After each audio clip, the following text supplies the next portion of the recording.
It's the 40th anniversary Biggin Hill Airfair. We've got a fantastic flying program ready for you today. Also commemorating 100 years of powered flight, taxiing out. We have the Swordfish and Firefly of the Royal Navy.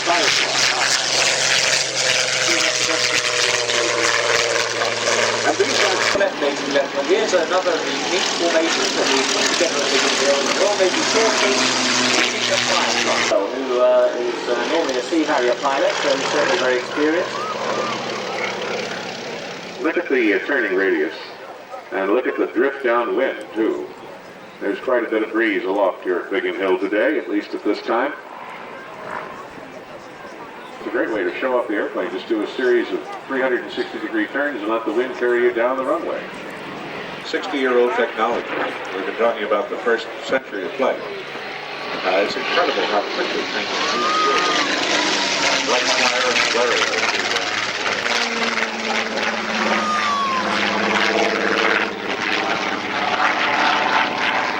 The Firefly production run spanned from 1941 to 1956, a total of 1,702 aircraft.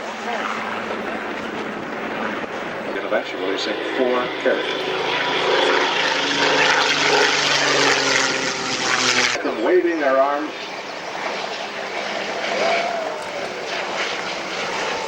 Are they waving or are they sending signals for help? Yes, not waving but help.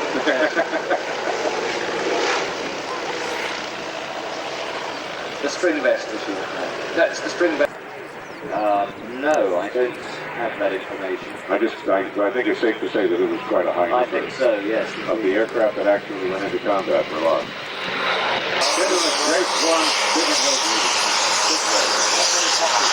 Where the Firefly will be departing later. And if you ever are on holiday down in the West Country there, do go along to the around, keeping it just over the shoreline and looking down the bird's eye view of the thousands of people who have massed here at Biggin Hill to watch this magnificent air display, to see some of these one-of-a-kind airplanes fly, and to enjoy what is showing signs of being a great day at Biggin Hill, weather-wise. It really is a display designed for a small field, isn't it? Because all the maneuvers are so tight. Absolutely. That's a great demonstration aircraft for, as you say, a small field. You could probably do an entire demonstration over a 1,000-foot-long runway. There he is, bringing it back around, picking up ground speed as he soars downwind. You can see the 3 wing walkers on their airplanes and would fly right down Main Street with the wing walkers waving to people. Watch this, ladies and gentlemen, as the 2 aircraft split in opposite directions. And go to opposite ends. First breaking away from the crowd, and now let's see as they turn left and right, moving down to opposite ends of the runway. Shall I go on? I think not, Ron. We have a sold snake oil. Look all around you, folks. Like it or not, you're in the middle of what's come to be known as the Aries. Short span of only 20-some odd years.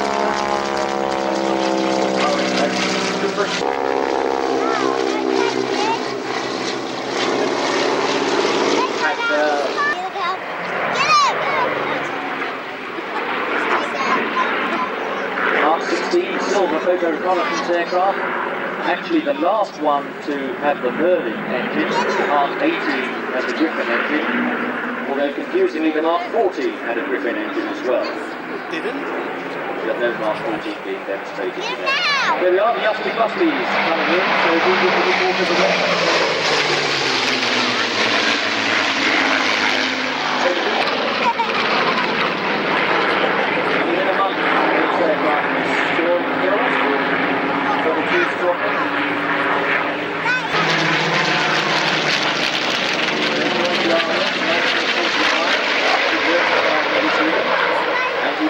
Seahawks, Swifts and Javelins.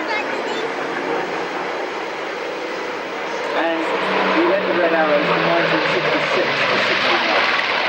I got the RAF in 1971. Hannah's son Mark in 1999. Nigel took over the day-to-day running of the old flying machine company. He's been a professional display pilot since 1981, when you would have seen him flying and then leading the Marlboro Aerobatic team and latterly the Team Toyota Aerobatics. He's flown 1,500 displays in more than 24 countries worldwide, and he's been the British National Aerobatic Champion in the unlimited class 8 times. He was born in Africa in 1956, and his interest in flying was kindled by his father, who flew as a fighter pilot in the RAF in Europe. So here is Nigel now flying in Second World War aircraft, just as his dad did.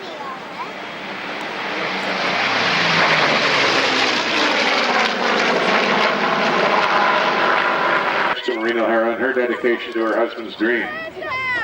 The gear down and retracting again so that you can see how it works. Very complex gear indeed, but up and away it goes as Joe Da Silva does another pass down the field.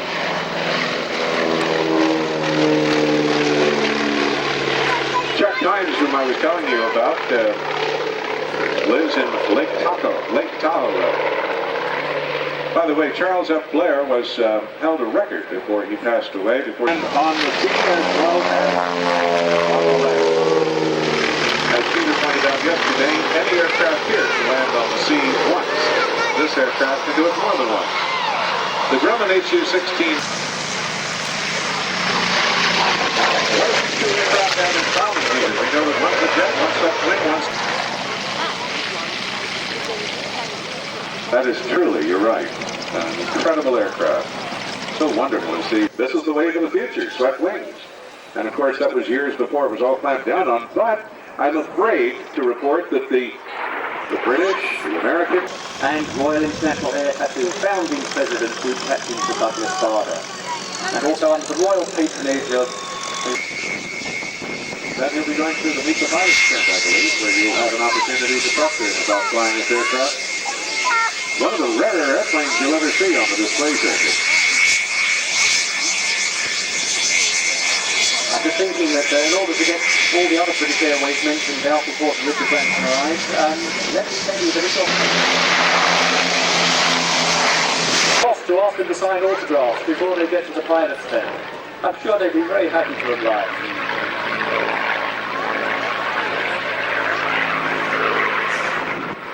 Shell of a 10,000-pound dambuster bomb. Right. And if we look up now, we can see the Lancaster with its cavernous bomb bay wide open.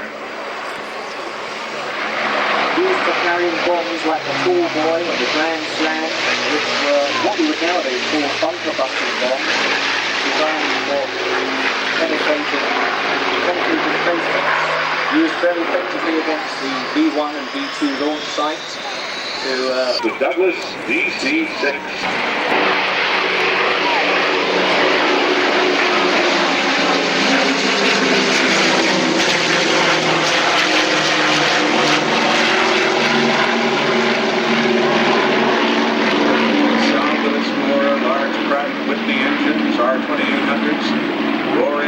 The sky with the sound of nostalgia. First of the Berlin Wall. You're going back up again, being retracted. You're going into the nose and under the wing.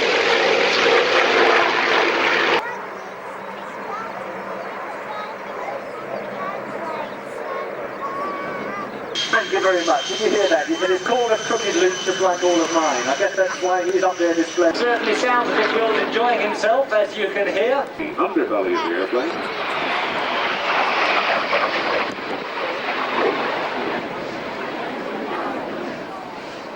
Charm and grace punctuate all. Up and a roll. And a second 100. With the pencil on board, right up the bar, we've got the Nimrod. It's all go here, isn't it? It is. Yes. Non-stop action.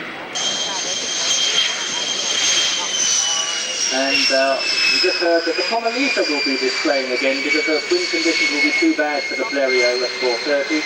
So the Pomalisa will have another chance to see the display that won the prize for the Whiting Trophy yesterday for the best solo display. Designed during the 1960s to replace the elderly Avro Shackleton in the maritime reconnaissance role.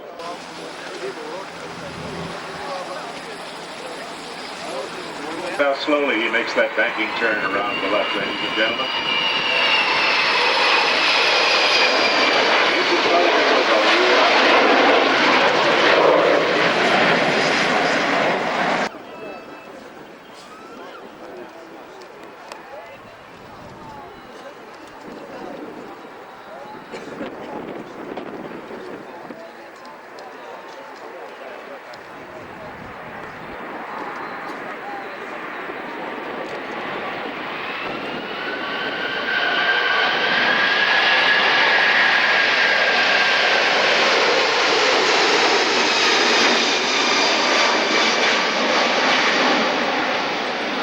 The Red Arrows.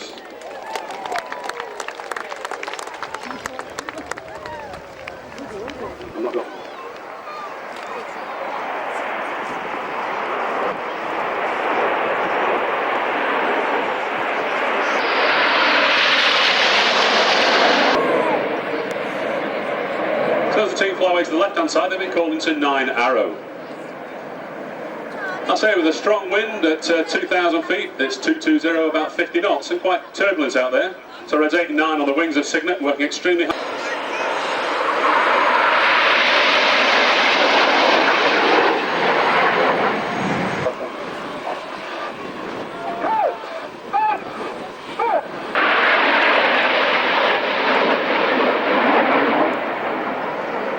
Need now be called to reverse battle. When you join the team, you either fly on the right-hand side.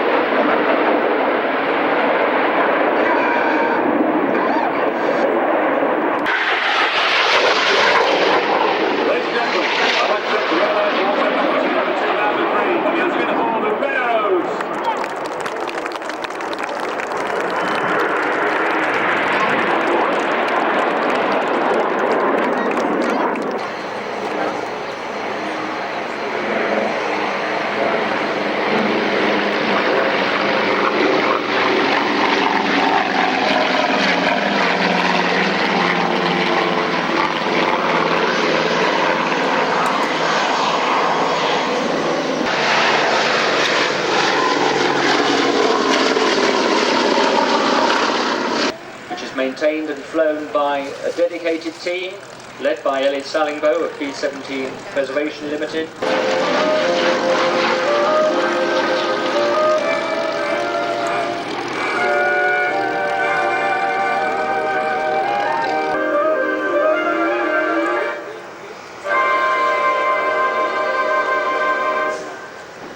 Too many men are wasted. Too many names are pasted upon the cemetery stones. And what gain is worth this pain upon one man's brittle bones? Too much hurt cannot be cured.